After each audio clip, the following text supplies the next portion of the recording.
you have the honor of this is the very first thing I fixed on the operating table at the new repair shop. So, yeah. Well, everyone, that was the first repair of the new repair shop on what I'm going to be calling the operating table. And I have most things moved into the building, a few little pieces and 2 e-bikes left to move in here. But I've been able to organize things and get rid of some things. Well, I built this metal shelf, TIG welded the steel out of scraps at my neighbor's construction company. And then I have 2 really long Tapcon bolts going into the wall up there. We shall see if that holds up. I'm not really sure. And then this desk will most likely be going over to the neighbors. I'm going to gift that to them for whenever they get their offices set up, because that desk is in pristine condition. I got the color televisions back in here for moral support for the time being.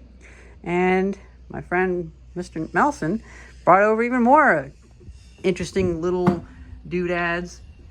Well, one thing that he brought over is this, which is going to be what I refer to as the operating table or the operating bench. And I'm going to have a different top for it, but I figure most of my important tools can fit in here for the average restoration. And today, a neighbor brought over the Rotohammer. Or sorry, not Rotohammer. I was thinking about Rototiller, I think. I was thinking, I've been obsessed with this tool. I'm so glad I picked it up last year. But that's a Rotohammer. Today I fixed, I believe it's called a Rototiller. And he was worried that he ran over a wire fence with it. And so I thought, well, okay, let's open it up. And I really like that now we have one example of somebody thinking in repair shop mindset. They're thinking of a location. They'll come here to fix the problem. And that's what I want. I don't want everything to be over the internet. I want stuff to be where somebody gets it in their head that if they come to this spot, they'll get something repaired. So I opened it up and it looked okay, but there was no connection. I put the multimeter leads across the terminals, and then I noticed one of the brushes wasn't all the way down, and it looks like a lot of water. It looks like a lot of water got into the motor housing and had rusted one of the springs for the brushes, and the brush was pretty short as it is. So since the brush still had a little bit of life left in it, I told him, in the future, if you see any brushes for sale, get them, but I can just unwind this spring a little bit more. I heat treated it so that it wouldn't snap, because it snapped a little bit. And then I kind of remade it with one less loop, put it back together, worked great. And it only took maybe 20 minutes. And now I think I might change this in the future, but I'm figuring I'm gonna offer $10 for most repairs that don't require me to contribute any materials. And even if it requires a contribution of a little bit that I already happen to have from the trash, that's fine.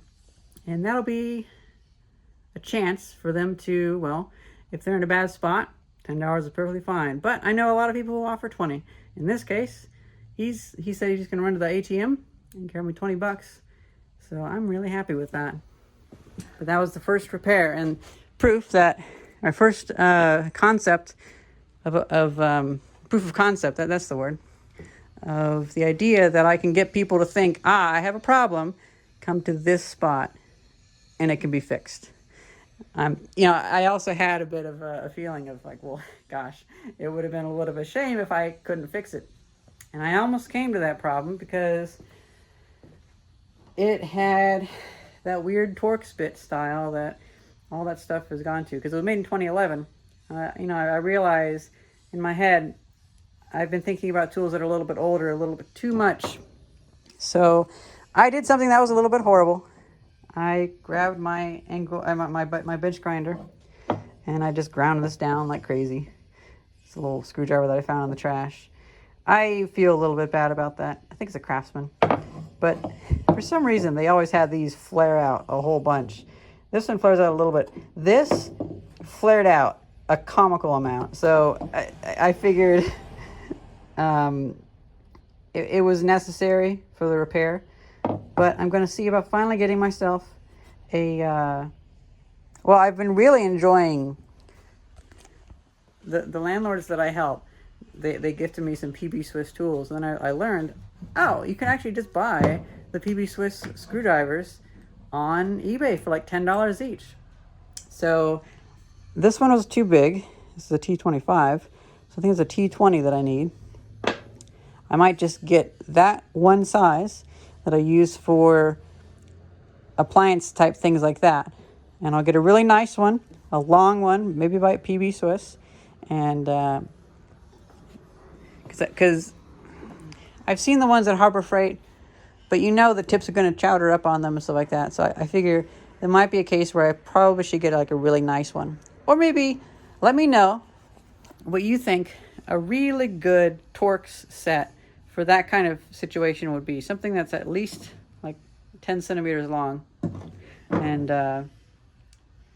yeah, because up until now I've just been using the Torx drivers that I use for deck screws. So we have this cabinet. It's absorbed a large amount of things. And then I've also started emptying those buckets, stacking them up, and putting all that stuff that, well, a lot of people give me all this stuff. Most of this was Mr. Melson. I think it was his father's stuff. But then also, Bill Brown gave me a whole bunch of stuff. So I made these boxes using the other shelves. And I'm going to make more. It's a bit of a pain to make those, though. Can't recall if I said yet or not. I'm a little bit tired. The wood crate that was here, gone. I took it apart, threw away some of the wood, moved some of the wood over to that corner. Takes up a lot less space. Now we can have space for this. All sorts of interesting signs. I love signs. So yeah, that's just a quick little look at how the workshop looks now that, you know, I got some things up. And I'm hoping that pretty much everything can be available for sale. And I can do videos on fixing up various things. And it can just be a bit of an evolving... Ow!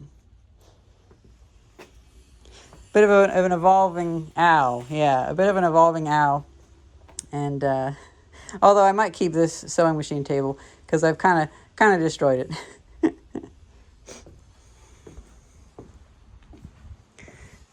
I've had to do several projects in the back here. I had to make a custom case for a statue. Kind of waiting to see if that went out well, but that's pretty much it. I think he's coming back with the $20 now. So hope you guys enjoyed this video. Thank you very much for watching. See ya.